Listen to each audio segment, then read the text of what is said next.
Hello, welcome to my video. If you're thinking about life coaching, but you're feeling also a bit lost, you're not sure what it's about, this is about me and why I could be your life coach. And I'm going to answer 7 common scary questions.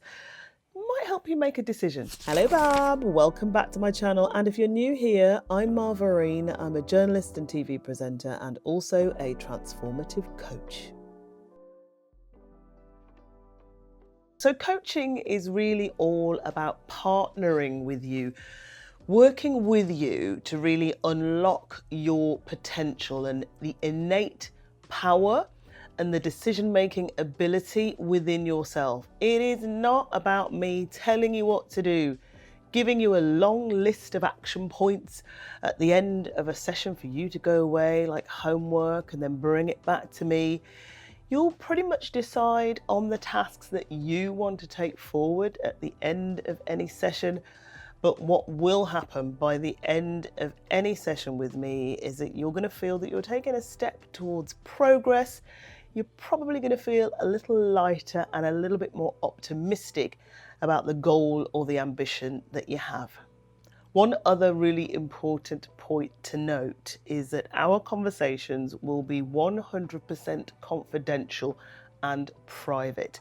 And they'll also be completely non-judgmental. And that for you might be quite a surprise, because sometimes when you talk about your ambitions and your goals and you've built up to telling your friends or your family or your partner, and you kind of get knocked back because they're thinking, oh, are you going to be able to do that? Or they don't have faith in you, or they're going, I don't know whether that's going to work because when I did it, it didn't work out well for me. And they put a lot of their own projections on you. And sometimes you leave a conversation feeling a bit deflated.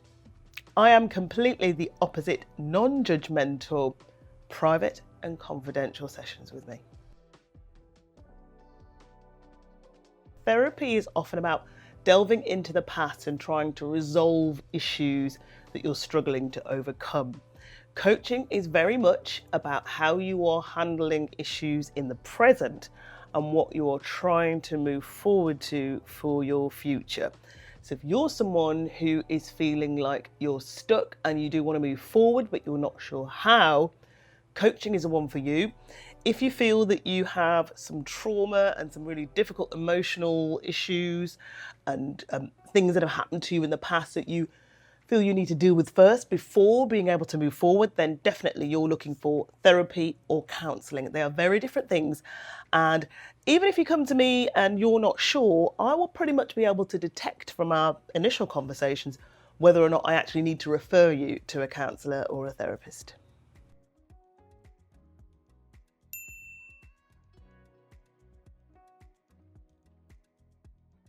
Well, I've decided to help women like me. I'm in midlife, I'm 53.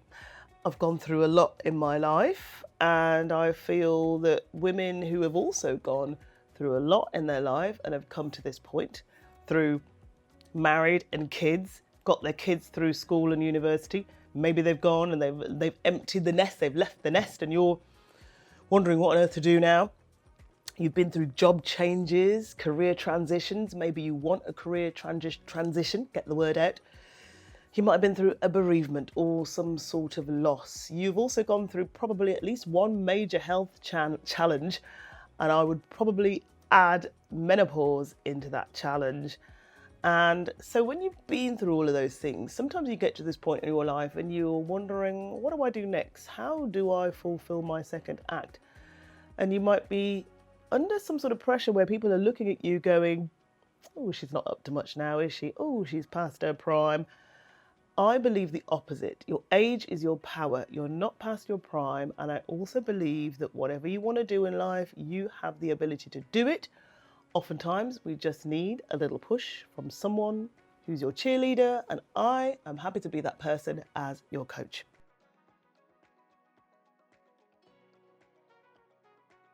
So I'm going to coach alongside those things that I do in television, because for me, essentially, that work in television is pretty much part-time.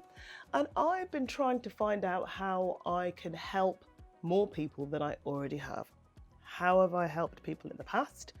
So I've been a journalist for 21 years. I am one of the 0.2% black journalists in this country, and I'm a black female journalist.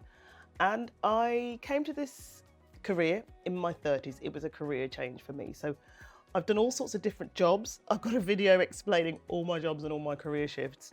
But I've won awards for my work. I would like to say, and I hope others will agree, that I'm a journalist with integrity, honesty. I have a good, strong reputation for being an unbiased journalist, and I'm proud of that reputation.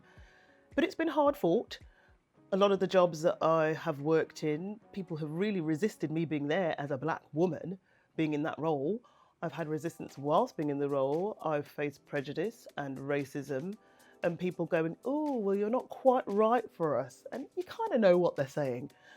Despite all of that, I've maintained a deep love for the profession, even though it's a scary and cutthroat and competitive one. And I've stayed the course, 21 years. And before I came to journalism, I've done all sorts of different jobs in all sorts of different environments. I've worked as a senior leader in academia as well. I spent about 4 or 5 years working at various universities in the Midlands as a senior lecturer in media and journalism. And I was a director of journalism at a university in the Midlands as well. So that was managing a curriculum of 4 undergraduate programs, managing a team, a mixture of freelancers and staffers and part-timers, ensuring that they were delivering the curriculum that I felt the students need to become successful journalists, and mentoring those staff, as well as offering pastoral support to my students and teaching them, as I said, how to become successful journalists. Many of my graduates are out there enjoying life as a journalist as well. So I've been a senior leader. I've done all sorts of different jobs. I have mentored hundreds and media trained hundreds of aspiring journalists, presenters, people who have a lot of expertise in another career and who want to become a media commentator or a pundit or an expert presenter in television. I have trained one-to-one particular people who are experts, who want to be a presenter, who maybe have got to have an audition with a TV company with a view to getting a job. Then they've landed that job and they've been presenting in TV shows or TV series. I've helped a lot of people specifically in the media space.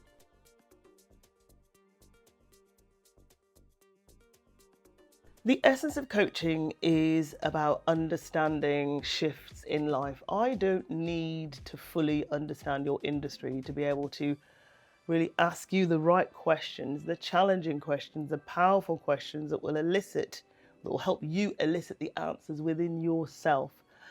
What I'll do in my coaching sessions with you is ask you very curious questions so I can find out more about you and the industry and what you've achieved and what you want to achieve. And so a depth of knowledge in a specific industry really isn't required for someone to be a good, transformative coach who helps you achieve the results that you want. So what sort of things can I help you with? Alluding to some of the things I've been through in life. So if you're looking for a total reinvention of your life, listen, I've done that many times. You might be struggling with self-trust, self-confidence, self-belief. Often that is a bedrock of you being able to move forward in anything in life. And I have got a lot of self-belief. It didn't come from nowhere. It didn't happen overnight. I had to cultivate it. And I'm going to help you find it and cultivate yours so that can be the springboard for you to move forward. Also, you might be looking at becoming a content creator, but you might be a little bit scared of speaking to camera. I know I've got a bit of an unfair advantage in that I am very well versed in speaking to a camera and using auto cue, although let me tell you now, spoiler alert, I haven't got an auto cue now. I'm speaking off the top of my head. I've got some notes on my Mac as well, just out of vision here. But you might be thinking, yeah, there's a whole world of content creation out there. I want to be part of it.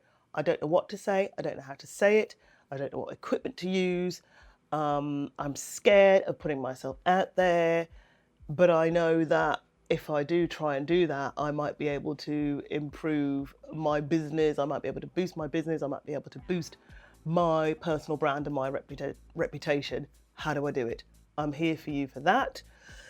You also might already have a media profile, a reputation, and you want to figure out, how do I better leverage that wherever you feel is best to leverage? We'll work those things out together, and much, much more. The list really potentially could be endless, but the best way to find out if I could help you is by checking in with me and having a no obligation chat with me too.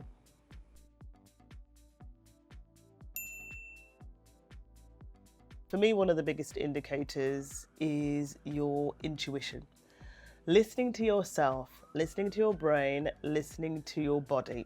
I can hear a siren. You might not be able to hear it, but I'm in my hotel room very high, and I'm in London, and the sirens are going like crazy. So if you didn't hear them, well, it's not in my head, definitely.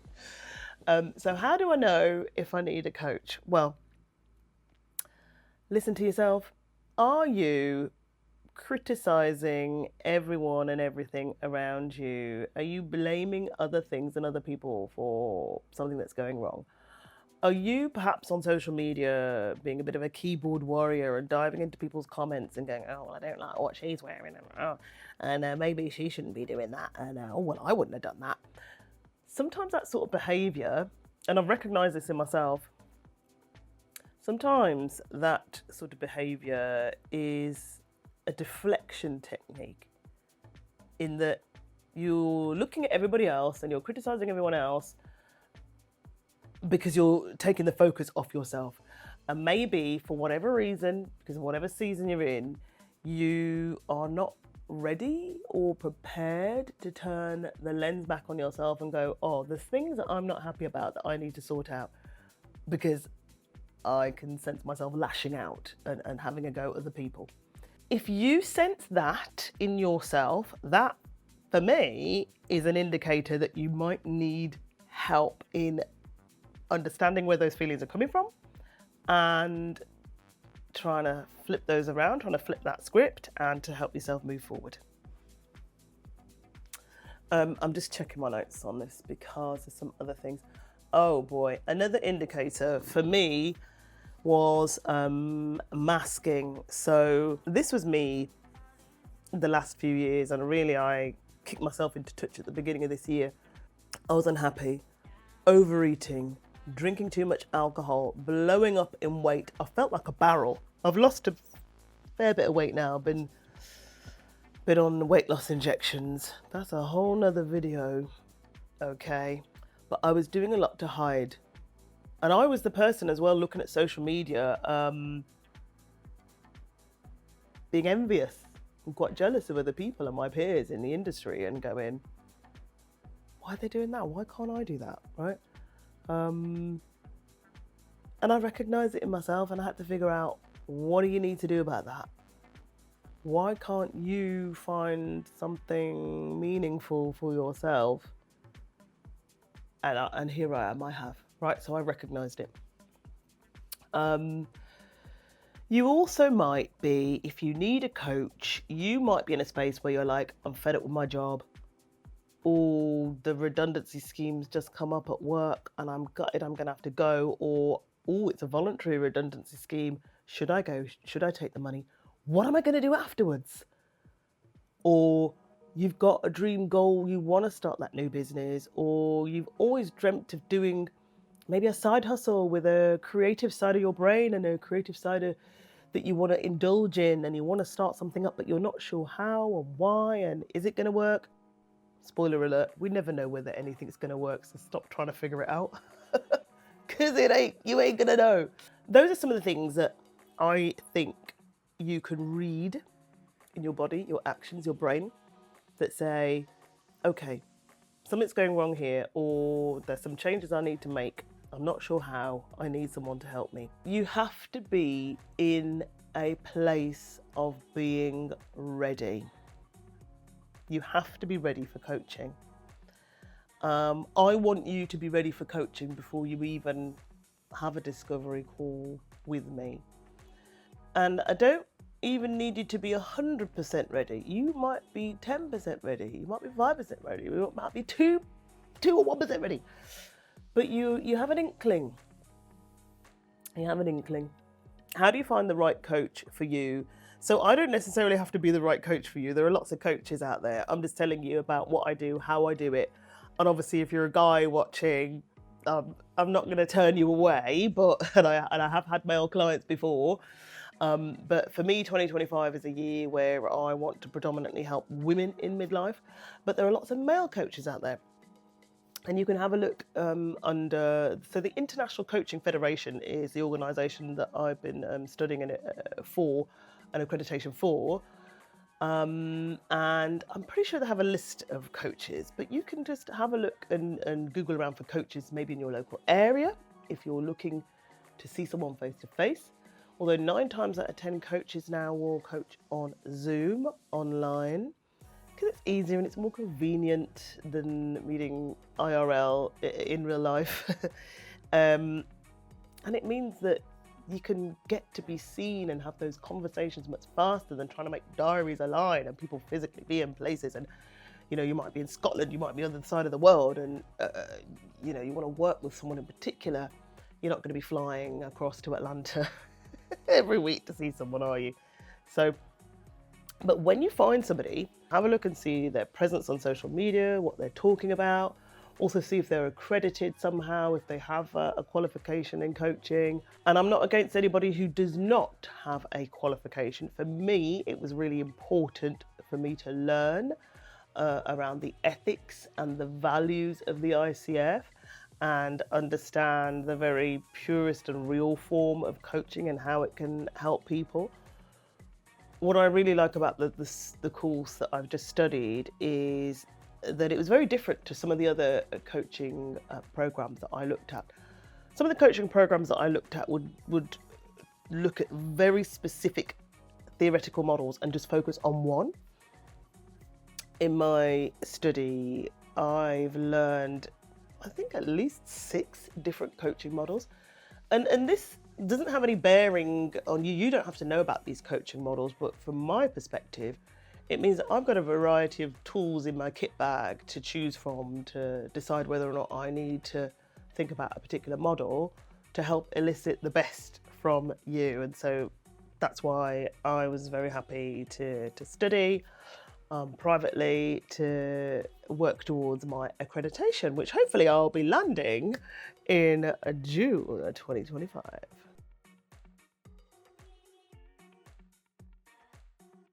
You and I will meet, we'll discuss your goals, any challenges, aims or ambitions.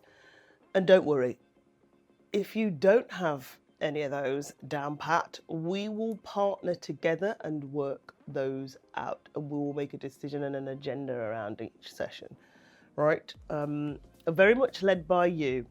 One of the biggest differences between coaching and mentoring is that I will not be giving you tons of advice and then you walk away and do all of these things and contact all these people. That's mentoring. What I am doing is helping you unlock your innate ability to find the answers within yourself for what you want to do and ensure that the changes you make are lasting. And that can only come from within. So in doing that, you're going to find that the questions I ask you in the session are going to be challenging. They're going to make you think about things you probably haven't really considered before, things that you take for granted, things that are in the back of your mind, make you think that little bit deeper. I'm going to be asking curious questions and powerful questions that really maybe just shake you a little bit. And that's why I want you to be ready before you come to me, that you feel you are ready to make change, to listen to yourself, to read yourself, to become way more self-aware than perhaps you have ever been in your life.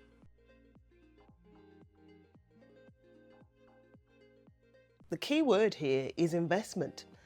It depends on how much you want out of life. Do you want to stay stuck? Do you want to stay feeling lost? Do you want to kind of be turning around in circles, figuring it out all on your own? It's what I did for a lot of years. You know, there were things I didn't do because I wasn't brave enough, courageous enough. I should have studied journalism, I feel, when I was 18. I didn't study it until I was 32. I tried different jobs and effectively failed because I didn't really know where I was going. I didn't have a plan. I mean, it's inevitable, you know, you can try things, you can never predict the outcome of everything you do, but I wish I'd have had more surety. I wish I'd have had more support. I wish I'd have had more guidance. And so if you're looking for that, then the benefits are magnificent because you're going to be living the life that you want and not just sitting there for another 10 years going, what if, right? And feeling fed up and feeling depressed and masking and being the keyboard warrior, or going down one route and going, oh, okay, I've wasted how many years? At least you can have a goal, target it here, and if it doesn't work, then you know how to pivot and go here, and just have a little bit more self-belief around what change, however big or small, you want to achieve in your life. So that's it. There is another video, process of coaching, or you can book a no obligation discovery call with me. Let's see if we can work together. See you soon. Thanks for watching.